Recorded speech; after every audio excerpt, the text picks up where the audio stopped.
तो भाई जहां पिछले कुछ दिनों से हम बात कर रहे हैं अलग अलग आईपीएल टीमों की आईपीएल 2026 के लिए ऑक्शन स्ट्रेटजीज और किन प्लेयरों को रिलीज कर सकते हैं, किन प्लेयरों को रिटेन कर सकते हैं, किन प्लेयरों के लिए वो यहां पर ट्रेड डील करने की कोशिश कर रहे हैं, इस बारे में हम काफी बातचीत कर रहे हैं। लेकिन आज की वीडियो में कुछ यहां पर अलग बातें आपको बताने वाला हूं। बात असल में आईपीएल 2026 को लेकर ही है, लेकिन कुछ बहुत बड़ी अपडेट्स मेरे सामने आई हैं, वो मैं आप तक पहुंचाने वाला हूं। ज्यादा अपडेट्स नहीं है, 2 अपडेट हैं, लेकिन ये दोनों ही अपडेट्स जो हैं काफी ज्यादा बड़ी हैं। जैसा कि आप जानते हैं कि पिछली कुछ वीडियो से हम चेन्नई सुपर किंग्स की ऑक्शन स्ट्रेटजीज फॉर आईपीएल 2026 और वो जो ट्रेड डील्स यहां पर करने को देख रहे हैं उनके बारे में बातचीत करते हैं। तो भाई फिलहाल चेन्नई सुपर किंग्स को लेके एक और अपडेट सामने आई है कि जो एमएलसी टूर्नामेंट खेली जा रही है, मेगा लीग क्रिकेट टूर्नामेंट, वहां भाई जो चेन्नई सुपर किंग्स की एक फ्रेंचाइज खेलती है टेक्सास सुपर किंग्स, उस फ्रेंचाइज के अंदर हाल ही में एक नए बॉलर जुड़े थे जिनका नाम है एडम मिलने। मैं बताना चाहूंगा कि न्यूजीलैंड के तेज गेंदबाज ने मेजर लीग क्रिकेट, जिसको भी शायद कुछ देर पहले मैंने मेगा लीग क्रिकेट कह दिया था तो माफ कीजिएगा, हां जैसा मैं कह रहा था कि न्यूजीलैंड के तेज गेंदबाज मेजर लीग क्रिकेट में अपने प्रदर्शन से खूब प्रभावित कर रहे हैं। उन्होंने 8.50 की औसत और 6.67 की इकोनॉमी के साथ 14 विकेट अपने नाम कर लिए हैं। एडम मिलने के आने से टीम की गेंदबाजी जो है और ज्यादा मजबूत हो जाएगी, ऐसा चेन्नई सुपर किंग्स को लग रहा है, क्योंकि भाई वो लोग देख रहे हैं कि टेक्सास सुपर किंग्स में एडम मिलने कमाल की परफॉर्मेंस दे रहे हैं। जबकि भाई अगर आप एमएलसी टूर्नामेंट के टॉप हाईएस्ट विकेट टेकर्स देखेंगे तो क्या देखने को मिलता है कि जो फर्स्ट पोजीशन पे हैं जिनका नाम है जेवियर बार्टलेट, उन्होंने 11 मैचों में 18 विकेट लिए हैं। सेकंड पोजीशन पे हारिस रॉफ हैं जिन्होंने 8 मैचों में 17 विकेट लिए हैं। लेकिन एडम मिल ने मात्र 6 मैच खेले, क्योंकि भाई थोड़ा सा बीच में आए थे, सारे मैच खेलने का मौका नहीं मिला था, लेकिन भाई मात्र 6 मैच खेलने के बावजूद भी उन्होंने ऑलरेडी 14 विकेट ले लिए हैं। उसके बाद मिचेल ओवन और नूर अहमद हैं जिन्होंने 11 मैचों में 14 विकेट लिए हैं। लेकिन ये जो टॉप 5 यहां पर हाईएस्ट विकेट टेकर हैं, भाई इन सभी विकेट टेकर्स में आप देखें तो जिस बॉलर की इकोनॉमी सबसे बेहतरीन है वो कोई और नहीं, वो एडम मिलने हैं। जहां फर्स्ट पोजीशन पे जेवियर बार्टलेट की इकोनॉमी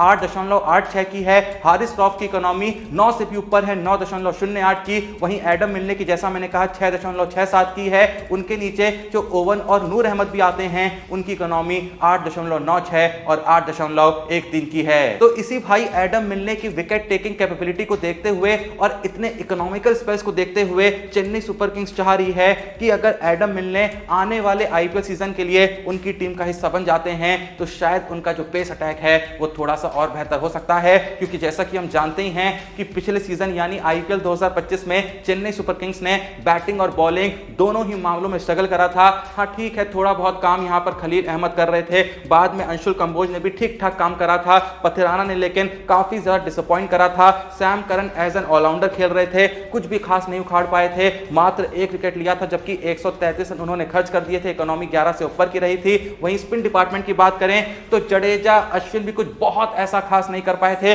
अश्विन ने तो बहुत ही खराब काम किया था, जडेजा की डिसेंट परफॉर्मेंस थी, नूर अहमद ने जरूर यहां पर इंप्रेस करा था, इस बात को मैं नहीं नकारूंगा। तो ऐसे में बॉलिंग कोई बहुत ज्यादा अच्छी नहीं है, तो इसीलिए ये लोग एडम मिलने को अपनी टीम में शामिल करने को देख रहे हैं, क्योंकि मिलने बहुत कोई ऐसे महंगे बिकेंगे नहीं, एक छोटी सी प्राइस में ही उनको अपनी टीम का हिस्सा बनाया जा सकता है। और मैं ये भी याद दिला दूं कि पहले भी एडम मिलने को चेन्नई सुपर किंग्स अपने स्क्वाड में शामिल कर चुकी है, लेकिन तब उतना खेलने का उनको मौका नहीं दिया था।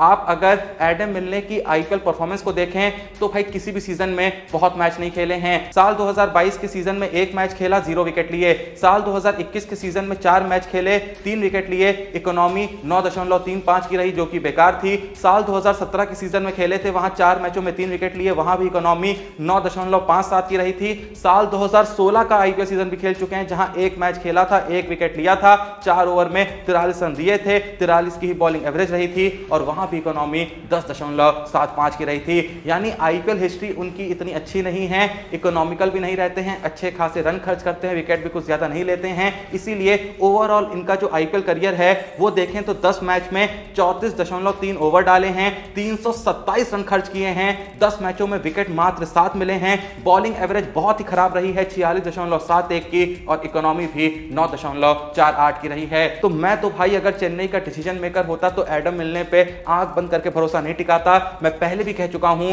कि भाई बाकी लीग्स जो दुनिया भर में चलती हैं उनका लेवल यहां पर है, आईपीएल का लेवल यहां पर है। हां लेकिन चेन्नई सुपर किंग्स इसी एमएलसी की ये जो हाईएस्ट विकेट टेकरों की लिस्ट है, इसमें एक चीज देख के खुश हो सकती है कि जिस नूर अहमद को उन्होंने पिछले सीजन में 10 करोड़ में खरीदा था, जिस नूर अहमद अहमद ने पिछले सीजन में चेन्नई के लिए 14 मैचों में 24 विकेट लिए थे, 17 की बॉलिंग एवरेज और मात्र 8.16 की इकोनॉमी के साथ उस नूर अहमद का परफॉर्मेंस इस एमएलसी टूर्नामेंट में भी जारी है। कमाल का काम कर रहे हैं। मैं ऑलरेडी बता चुका हूं कि हाईएस्ट विकेट टेकर्स की लिस्ट में वो भी तीसरी पोजीशन पे बने हुए हैं एडम मिलने और मिचेल ओवन के साथ। उनकी इकोनॉमी एडम मिलने के बाद बेस्ट चल रही है टॉप 5 हाईएस्ट विकेट टेकर्स में। उनकी इकोनॉमी मात्र फिलहाल 8.13 की चल रही है। तो फिलहाल नूर अहमद की परफॉर्मेंस से चेन्नई वाले काफी खुश होंगे, इस बात में कोई शक नहीं है। ये इकलौता ऐसा खिलाड़ी है जिसपे चेन्नई सुपर किंग्स ने पिछले सीजन में एक बड़ी रकम खर्च करी थी, पूरे 10 करोड़ की। लोग यहां पर मजाक बना रहे थे, ट्रोल कर रहे थे उस वक्त पे कि क्यों इस पे 10 करोड़ रुपए खर्च कर रहे हैं, लेकिन नूर अहमद ने